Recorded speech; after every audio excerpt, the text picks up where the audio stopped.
Now, across the Atlantic, chaos has broken out at UCLA, that's a university in Los Angeles, California.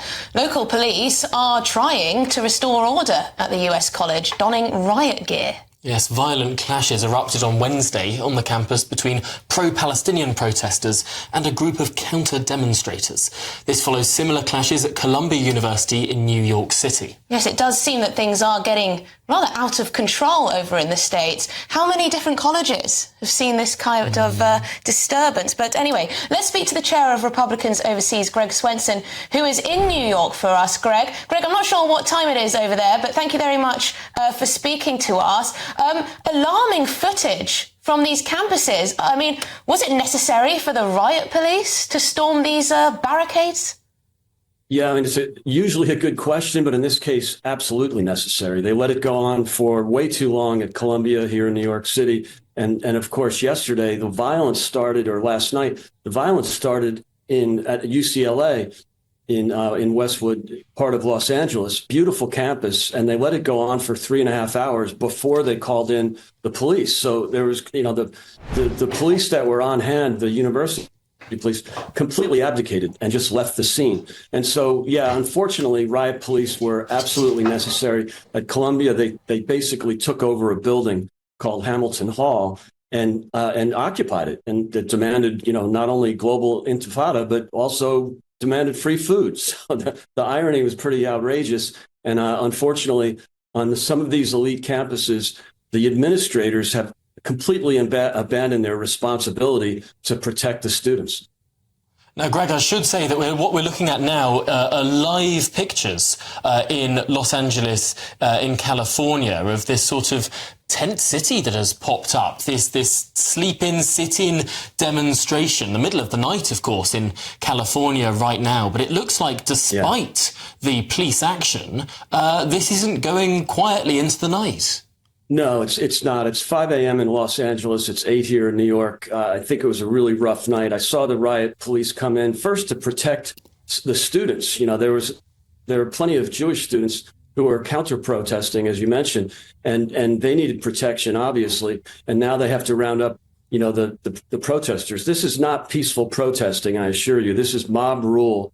And I think the administrators have really abdicated responsibility. And if you look, these are very elite institutions, but it's Columbia, Princeton, Northwestern, where I attended, and UCLA on one hand. But then if you look at the other elite state universities in the red states, like University of Florida, University of Texas, completely shut down. There was absolutely no violence. They got ahead of it. They didn't allow these so-called protesters to set up their camps, and just made sure that all the students were safe, not just a select few of the mob. Yes, Greg, I'm reading. I guess it depends who you're listening to and what their political biases are.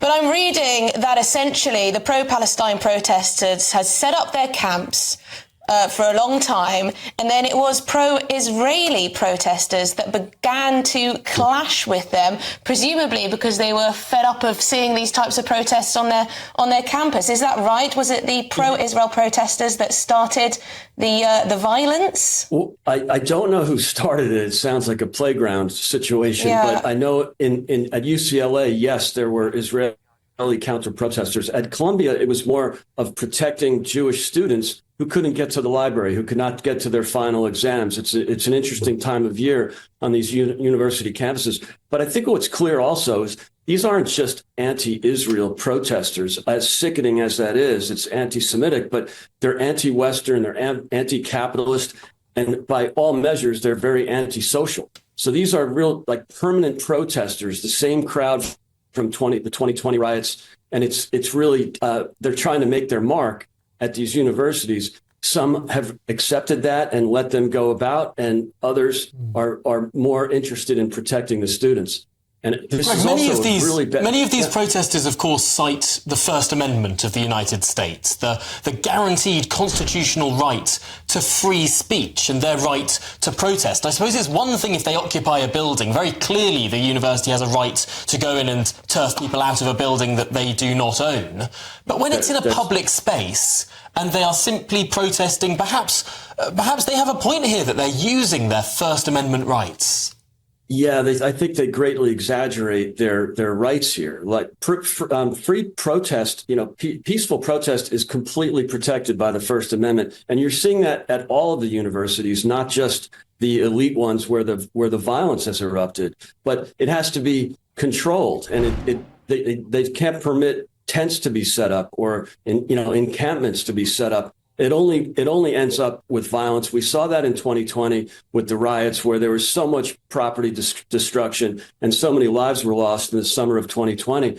And so that's something that I think a lot of the administrators are keeping in mind to make sure that doesn't happen again. They obviously failed that test at Columbia and UCLA and Northwestern. At Northwestern, by the way, there wasn't violence, but the university completely rolled over to the blackmail proposed by the pro-Hamas protesters at Northwestern, and they basically are providing, essentially blackmail, 2 faculty positions for Palestinians, 5 scholarships, and a student council that's going to oversee who the vendors are for the cafeteria vendors. I mean, it's really sickening what's happening at these elite schools. Yeah. But so I think it's going to be managed too little, too late. Of course. I mean, Greg, the world is certainly watching this quite incredible footage. Thank you very much indeed for your time. Really great to speak to you about what's going on there. Greg Swenson, who is chair of the Republicans overseas in New York for us.